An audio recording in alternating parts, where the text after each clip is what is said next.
I found that nothing in life is worthwhile unless you take risks. Nothing. Nelson Mandela said, "There is no passion to be found playing small and settling for a life that's less than the one you're capable of living." Now, I'm sure in your experiences in school and applying to college and picking your major and deciding what you want to do with life, I'm sure people have told you to make sure you have something to fall back on. Make sure you got something to fall back on, honey. But I never understood that concept, having something to fall back on. If I'm going to fall, I don't want to fall back on anything except my faith. I want to fall forward. I figure at least this way I'll see what I'm going to hit. Fall forward. This is what I mean. Reggie Jackson struck out 2,600 times in his career, the most in the history of baseball. But you don't hear about the strikeouts. People remember the home runs. Fall forward. Thomas Edison conducted 1,000 failed experiments. Did you know that? I didn't know that. Because the 1,001st was the light bulb. Fall forward. Every failed experiment is one step closer to success. You've got to take risks, and I'm sure you've probably heard that before, but I want to talk to you about why that's so important. First, you will fail at some point in your life. Accept it. You will lose. You will embarrass yourself. You will suck at something. There's no doubt about it. And I know that's probably not a traditional message for a graduation ceremony, but hey, I'm telling you, embrace it, because it's inevitable. And I should know. In the acting business, you fail all the time. Early on in my career, I auditioned for a part in a Broadway musical. Perfect role for me, I thought, except for the fact that I can't sing. So I'm in the wings, I'm about to go on stage, but the guy in front of me, he's singing like Pavarotti. He's just, and he's just going on and on and on, and I'm just shrinking, I'm getting smaller and smaller. So they say, "Oh, thank you very much, and you'll be hearing from us." So I come out with my little sheet music, and it was Just My Imagination by the Temptations. That's what I came up with. So I hand it to the accompanist, and she looks at it and looks at me and looks out at the director and was like, "Nice." So I start, I'm gonna sing. I'm like, "It's just my imagination once again, and they're coming away with me." And I'm not saying anything, so I'm thinking I'm getting better. So I just start getting into it. It was just my imagination. Running. They say, "Oh, yeah, thank you very much, Mr. Washington. Thank you." So I assumed I didn't get the job. But the next part of the audition, he called me back. The next part of the audition is the acting part of the audition. Now I'm like, hey, okay, maybe I can't sing, but I know I can act. So they pair me with this guy, and again, I didn't know about musical theater. And musical theater is big, so they can reach everyone all the way in the back of the stadium. And I'm more from a realistic, naturalistic kind of acting where you actually talk to the person next to you. So I don't know what my line was. My line was, "Well, hand me the cup." And his line was, "Well, I will hand you the cup, my dear. The cup will be there to be handed to you." I said, "Oh, okay." "Well, should I give you the cup back?" "Oh, yes, you should give it back to me, because that is my cup and it should be given back to me." I didn't get the job. But here's the thing. I didn't quit. I didn't fall back. I walked out of there to prepare for the next audition, and the next audition, and the next audition. I prayed. I prayed, and I prayed.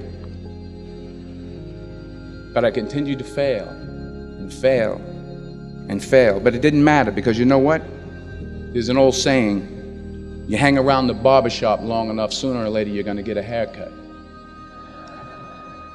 So you will catch a break, and I did catch a break. Last year, I did a play called Fences on Broadway. Someone talked about it. Won the Tony Award. And I didn't have to sing, by the way. But here's the kicker. It was at the Court Theater. It was at the same theater that I failed that first audition 30 years prior. The point is, every graduate here today has the training and the talent to succeed. But do you have the guts to fail? Here's my second point about failure. If you don't fail, you're not even trying. I'll say it again. If you don't fail, you're not even trying. My wife told me this great expression. To get something you never had, you have to do something you never did. Les Brown's a motivational speaker. He made an analogy about this. He says, imagine you're on your deathbed, and standing around your deathbed are the ghosts representing your unfulfilled potential. The ghost of the ideas you never acted on. The ghost of the talents you didn't use. And they're standing around your bed, angry, disappointed, and upset. They say, we came to you because you could have brought us to life, they say. And now we have to go to the grave together. So I ask you today, how many ghosts are going to be around your bed when your time comes? You've invested a lot in your education, and people have invested in you. And let me tell you, the world needs your talents. Man, does it ever. I just got back from Africa like 2 days ago, so if I'm rambling on, it's because I'm jet lagged.